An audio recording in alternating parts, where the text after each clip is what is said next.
Stalemate between the farmers and the government continues. Hopefully, we'll see some sort of headway today because the 9th round of talks is expected to begin shortly at the Vigyan Bhavan in the national capital. Agriculture Minister Narendra Singh Tomar and Piyush Goyal, the representatives usually in these dialogues, met with Home Minister Amit Shah at his residence to chalk out their strategy. Both the farmer representatives and the government is hopeful of reaching a consensus.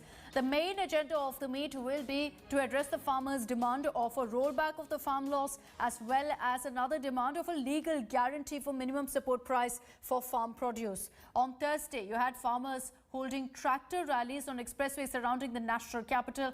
They warned essentially that if the talks fail today, they will then intensify their stir and hold a massive tractor march to Delhi on Republic Day. Farmer leaders have met with the Centre for Talks 8 times, and in the 7th round of dialogue that took place, both parties reached an agreement on 2 out of the 4 issues raised by the farmers. The government had agreed to put the electricity law on hold and also on decriminalizing stubble burning.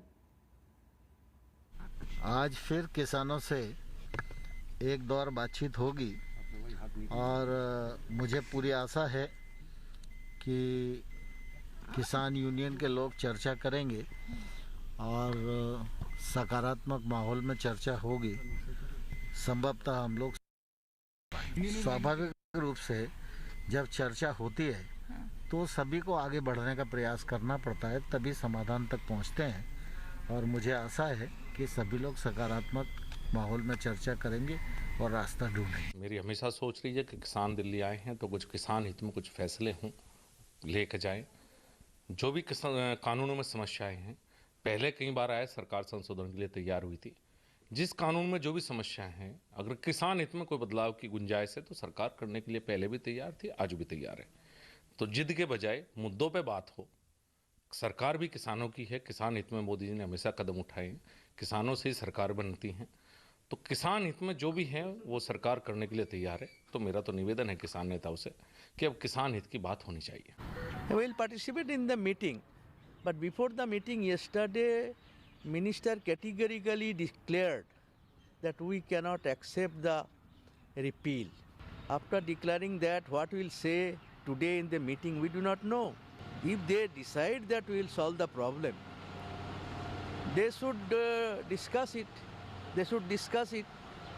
But before that, they announced forcefully that we are not going to accept it. I do not know what will happen in the discussion. देखो, सरकार जब पहली बार गई तो सरकार ये कह के गई थी कि हम बताएंगे, और किसान नहीं मान रहा है और किसान कानून में बदलाव चाहता है, पूर्ण रूप से इसको ख़त्म करवाना चाहता है। तो हम पूरा एक प्रपोजल लेकर हम आएंगे। तो क्या लेकर आते हैं आज देखते हैं। उसको आपको लगता है कि कोई बीच का रास्ता भी है? बीच का हमारी तरफ से कोई रास्ता बीच का नहीं है। ये सरकार लाना चाहती होगी कुछ, लेकिन हमारी तरफ से कोई वो नहीं है। हमारी तरफ से ये है कि बिल्लों को रिफिल करो, बिल्लों को ख़त्म करो, एमएसपी पे कानून बनाओ। हमारी तरफ से पूर्ण रूप से ये है। देखिए, उम्मीद से तो हम हर बार जाते हैं कि सरकार हमारी बात मानेगी। उन्हीं आशाओं के साथ हम जा रहे हैं।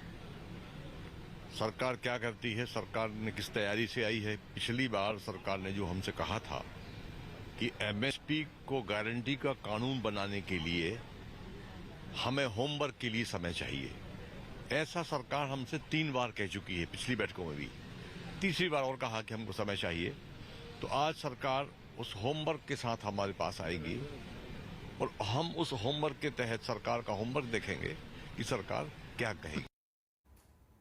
So in a few minutes from now, the talks are set to begin at Vigyan Bhavan. We also saw Narendra Singh Tomar, the Agriculture Minister, and Piyush Goyal. Both the ministers have been leading the talks on behalf of the government.